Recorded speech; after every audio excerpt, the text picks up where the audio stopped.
The embassy continued their journey south along the rivers to Guangzhou. They'd been collecting as many species of plants as they could along the way.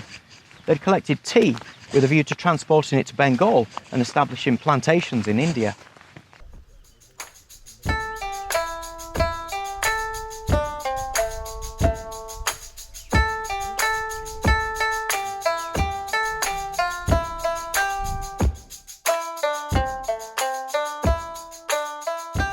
By early December, they'd hit the province of Jiangxi, and in Ganzhou, they found varnish trees and camellia plants they wanted to take.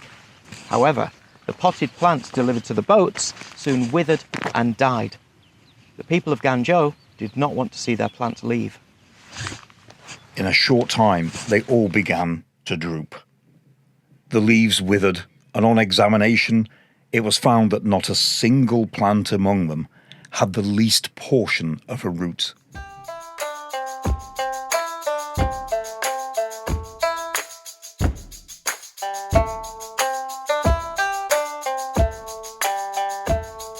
Their next obstacle was a steep mountain pass.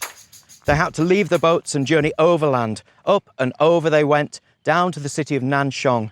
There they stayed the night in a temple before re-embarking on the Beijiang, the river that would take them all the way to their final destination in China.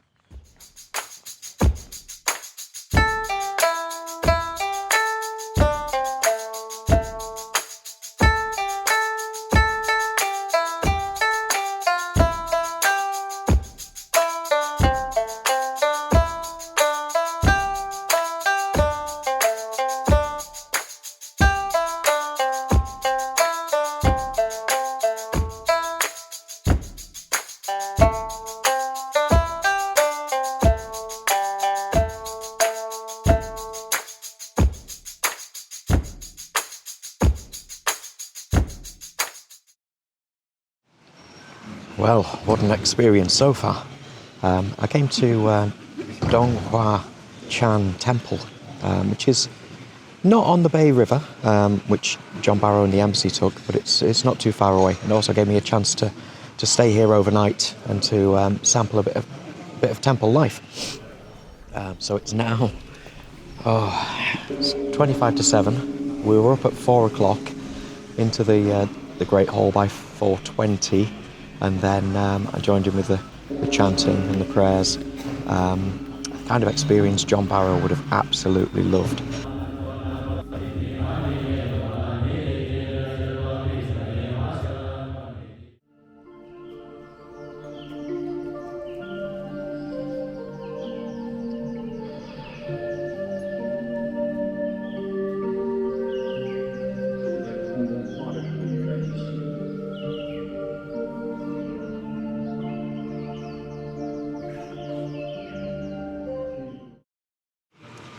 Got to taste some tea. We also got to listen to some guzheng music, which is kind of like a zither, old Chinese instrument. And one of the tunes that the musician played was Mulihua, which is jasmine flower, which is one of the tunes that's featured in John Barrow's book, Travels in China. So the mood was kind of right, so I gave them a song from the north of England in return. Let lords and fine ladies look around them and see fair one among them be blither than me. Sit at my wheelie and sing through the day, cast my own world that goes rolling away. There's ups and there's downs and I see Varaplane. The spoke that's at bottom gets topmost again. So twirl around wheelie, you'll see how things turn. See to 'tis folly for mortals to mourn. Whether life is a spinster, I oft times have read, to find she draws out her spider-like thread. Her breath can destroy what's so slenderly made.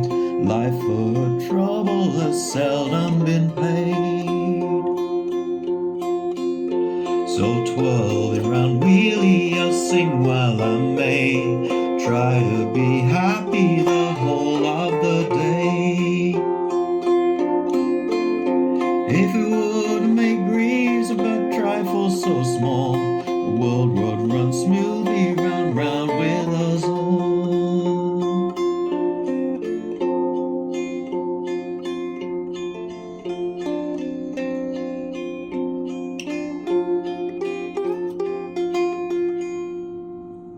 Approaching the suburbs of Guangzhou, the embassy were met by a flotilla of barges and colourful flags.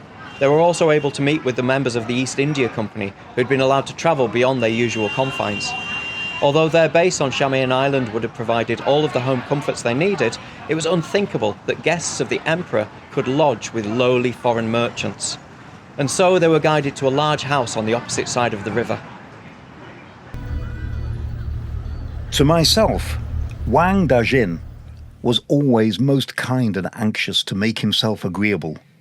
From the first I endeavoured to converse with him in a sort of patois Chinese, in which he was ever ready to make out my meaning. He never passed our yacht without calling out, "Bello, how do?" At Canton he gave me a mark of his confidence by inviting me to a little evening party, which he appeared desirous should not be publicly known. On Wang's yacht, I was introduced into a handsome apartment and to 3 elegant, well-dressed ladies.